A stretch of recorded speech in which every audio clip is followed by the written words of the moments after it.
You know that person who somehow stays calm while you are still in bed, phone in your hand, already behind before your feet touch the floor. By noon, you are on your third coffee. 12 browser tabs are open.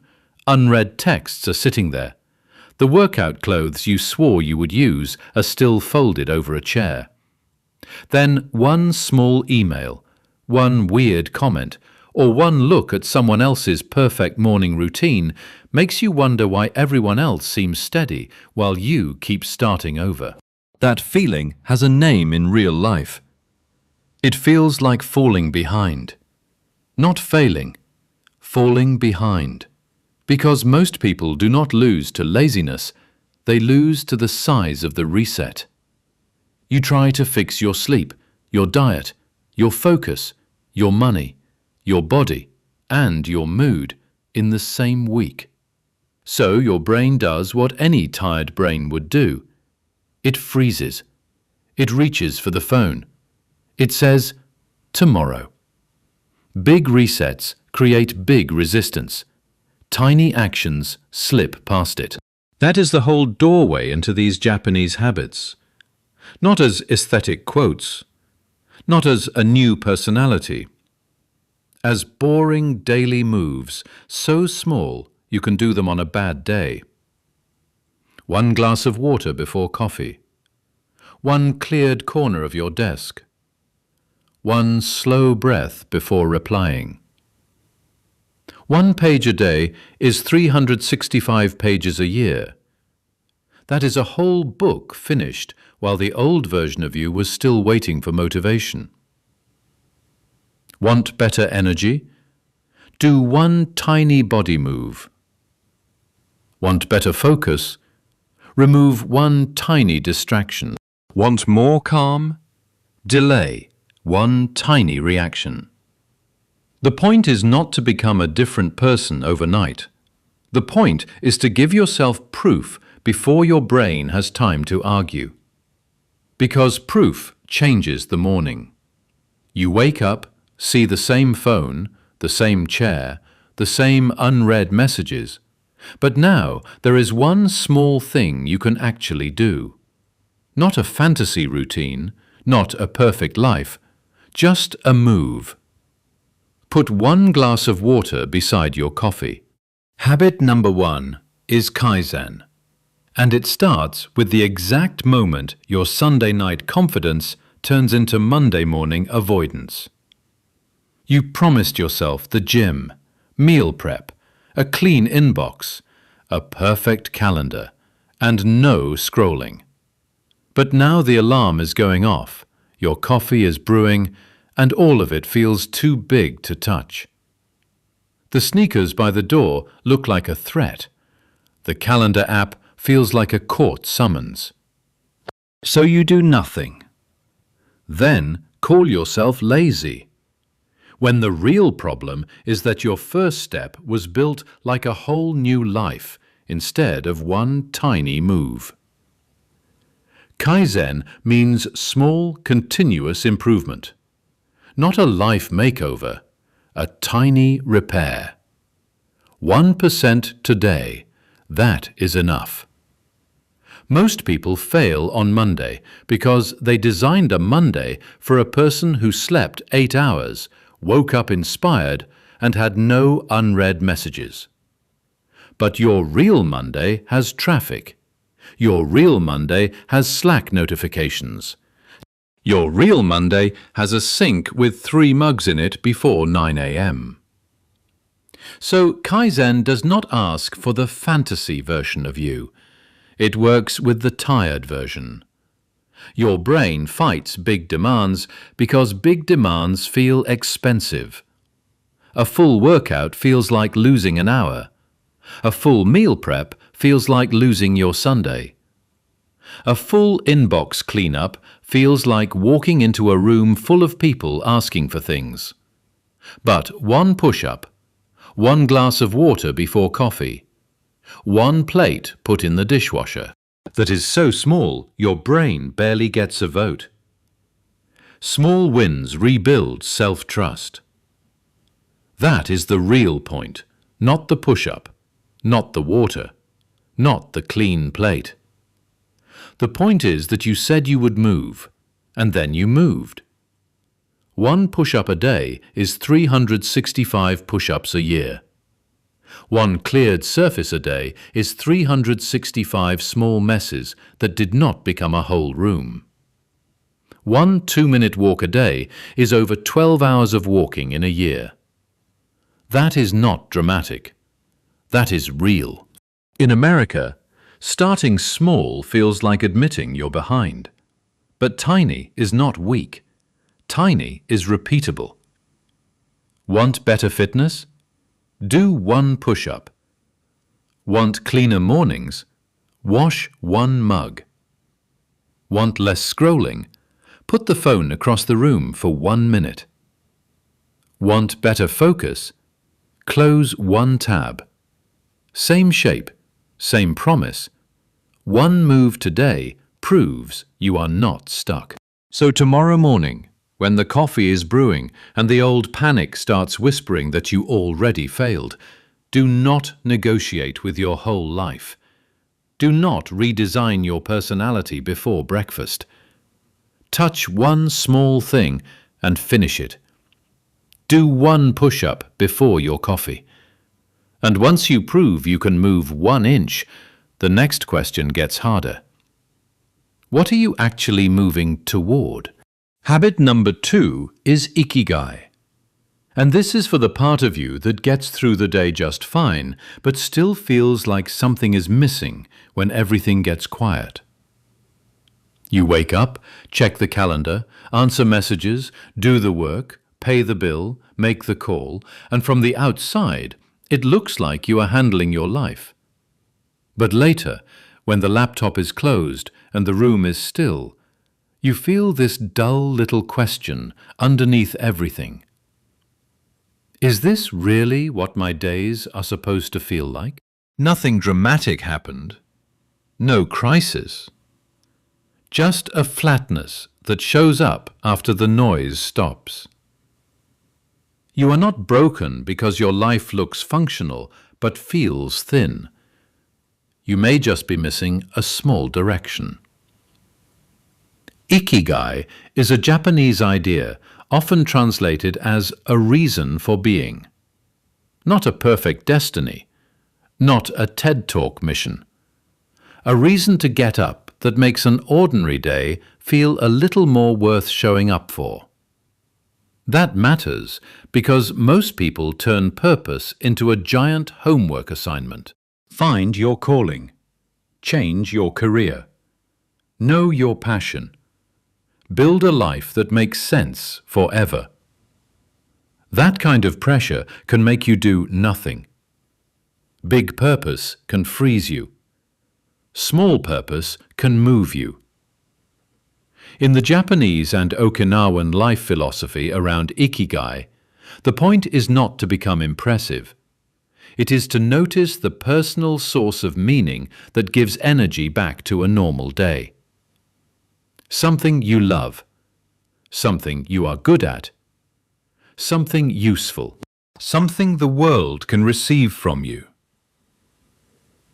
But do not turn those 4 questions into a personality test. Use them like a flashlight. Look at one corner of your week.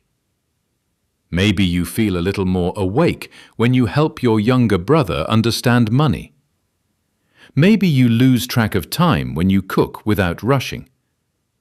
Maybe you feel useful when you fix the messy spreadsheet nobody wants to touch.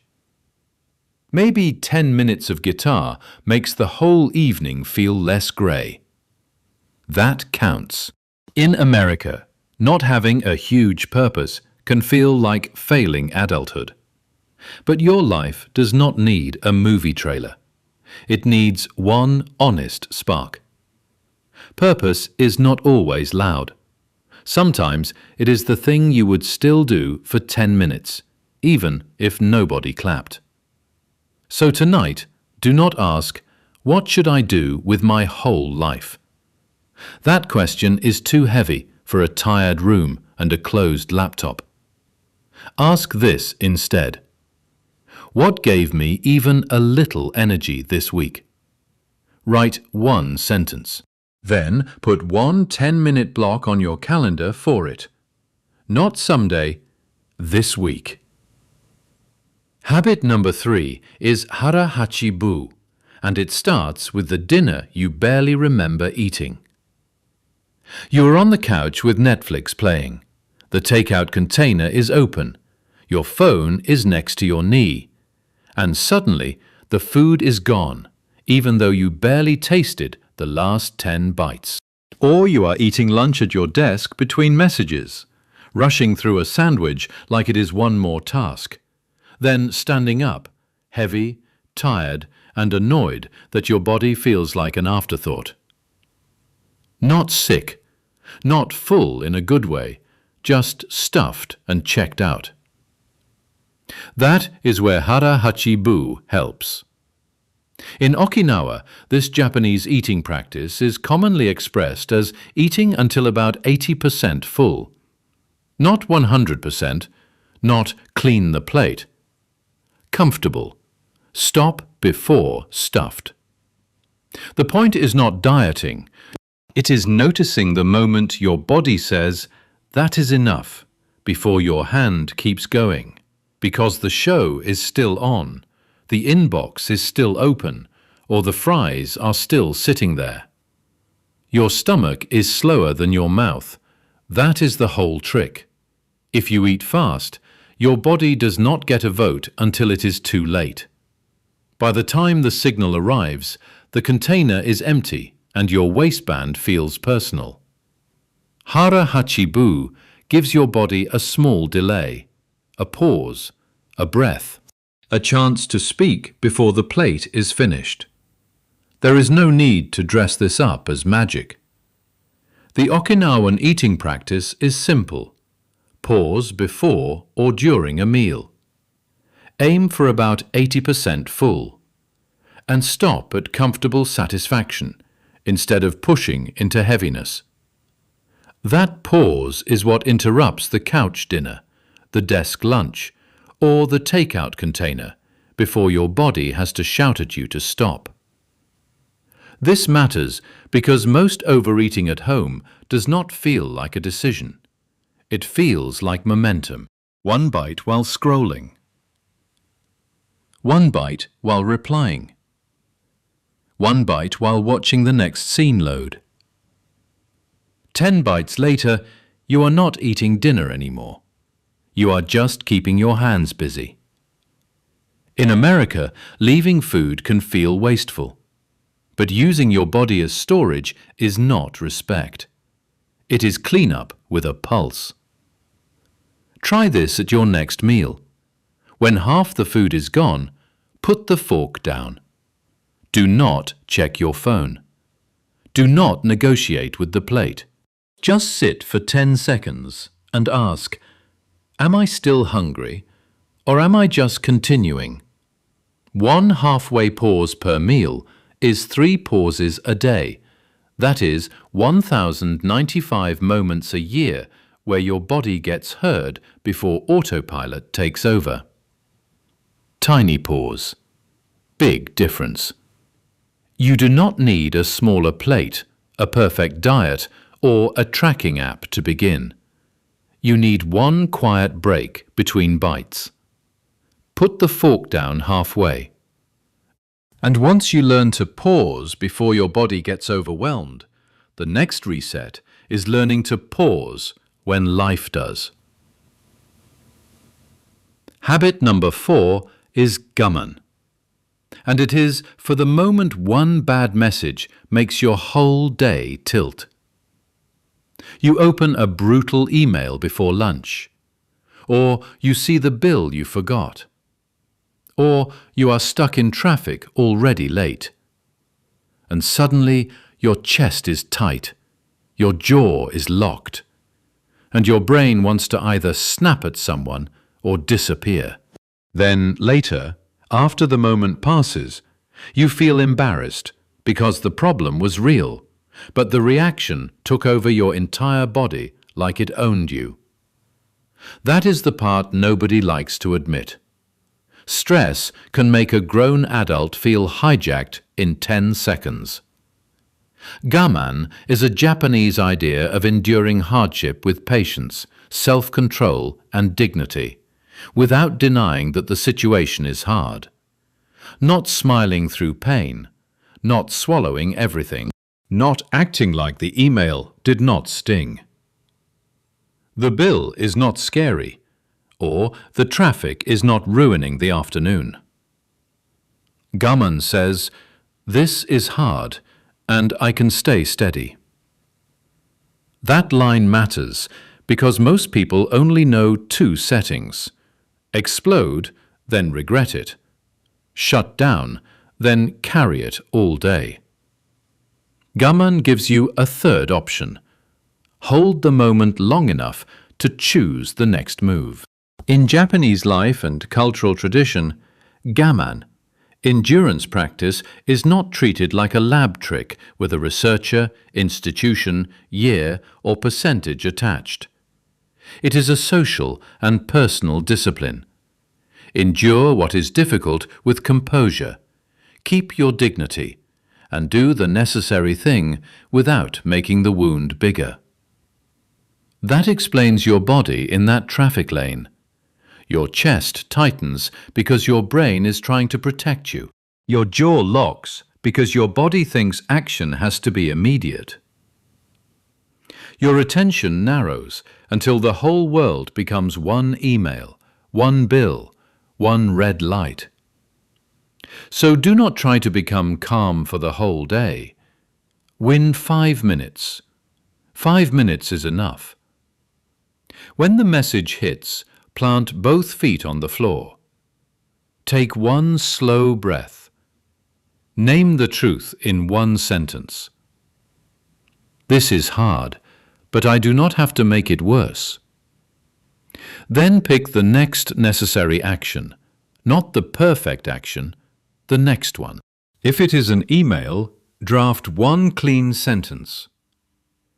If it is a bill, open the account and look at the number.